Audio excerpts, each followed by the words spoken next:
गोलियां ज़्यादा चला रहे थे। अब पता नहीं कारण पीछे क्या था। क्रशर्स का इशू यहाँ कई 2-3-4 वर्षों से चल रहा है। कुछ बात इलीगल माइनिंग की है, वो कारण थे। सरकार ने इलीगल माइनिंग बंद की है, वो फ्रस्ट्रेशन थी। पर जो भी कारण थे, आज उन्होंने एक बड़ी जल्दबाजी में प्रेस कॉन्फ्रेंस की और उसमें कुछ हमारे ऑफिस पे भी आरोप लगाए हैं। डॉक्टर साहब पे उन्होंने सीधे सीधे आरोप लगाया है और इसीलिए ये प्रेस कॉन्फ्रेंस हम कर रहे हैं। ये आरोप उन्होंने किन तथ्यों पर आधारित लगाया ये उनको पता होगा, परंतु कोई अगर उनके पास सबूत है तो अगले 24 घंटे के अंदर उनको प्रेस में, पब्लिक में आके उन सबूत को लेके आना चाहिए। नहीं तो जैसे कि मंत्री जी ने भी कहा है, क्योंकि वो हमें डिफॉर्मेशन का केस हमारी तरफ से बनता है, 24 घंटे के अंदर अंदर उनको ये सफाई अपनी पब्लिक में देनी चाहिए। जहाँ तो वो सबूत लेके आएँ, जहाँ फिर पब्लिकली माफ़ी मांगे। नहीं तो 1 करोड़ रुपए का डिफॉर्मेशन का केस, ऐसा मंत्री जी ने कहा है, वो हमारे ऑफिस की तरफ से होगा। जहाँ मंत्री जी करें वो उसका निर्णय लिया जा सकता है और इसीलिए आप सबको यहाँ हमने अभी कष्ट दिया है। सर, उनका कहना है कि उन्हें हरासमेंट जो है वो लगातार की जा रही थी और पार्टी में कई ब्लैक शिप्स हैं जो इस प्रकार की एक्टिविटीज़ में इन्वॉल्व हैं। वो खुद पार्टी के पुराने जो लीडर हैं, तो ऐसे में सर उनका आरोप लगाने के पीछे क्या वजह हो सकती है? यही बात है कि वो पार्टी के सीनियर नेता हैं, इसीलिए हम भी प्रेस कॉन्फ्रेंस कर रहे हैं। उनका कहना हमने गंभीरता से लिया है, परंतु किस परेशानी में आके उन्होंने ऐसा कुछ कहा और किसके दबाव में ऐसा उन्होंने कहा है, वो बात हम भी कुछ समझने की प्रयास कर रहे हैं। बाकी अगर उन्होंने अपना ये बात पहले की है तो किससे की है, वो किसी का उन्होंने नाम नहीं लिया है। उन्होंने पार्टी में अगर किसी से बात की है तो उसका नाम लें, किस व्यक्ति से इस विषय पर चर्चा हुई है। हमारी तो इस विषय में कोई जानकारी नहीं है।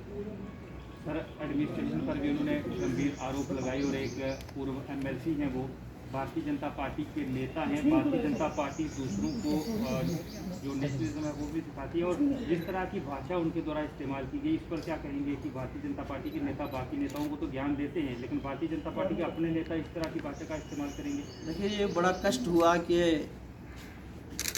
अगर किसी का दुश्मन भी हॉस्पिटल में हो तो उसके बारे में ऐसा तो हम कभी नहीं कहें कि वो हॉस्पिटल में है और हॉस्पिटल से कभी वापस ना आए।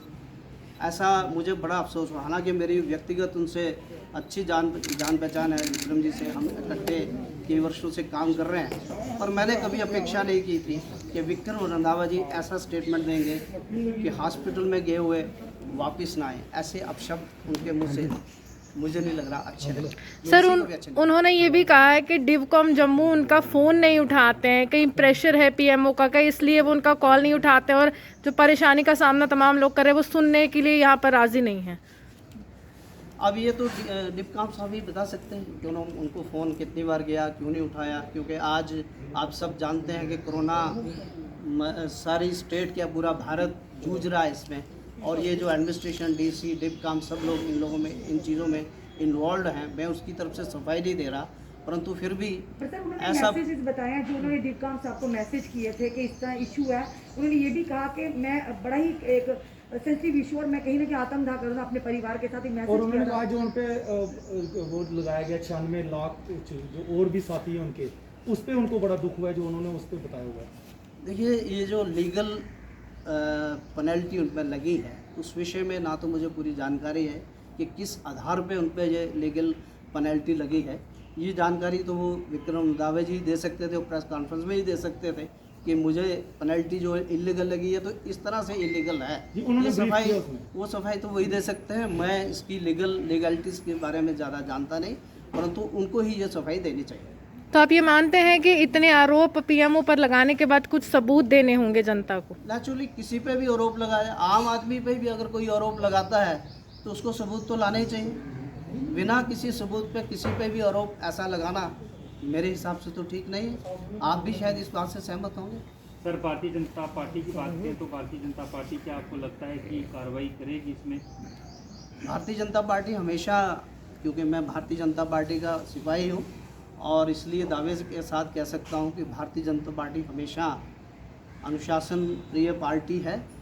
जो अनुशासन कहेगा, जो अनुशासन का मार्गदर्शन होगा, भारतीय जनता पार्टी उसी तरह से ही काम करेगी। ऐसा हमारे अधिकारी हमेशा से करते आए हैं, आगे भी ऐसा करेंगे और इसमें भी ऐसा ही करेंगे।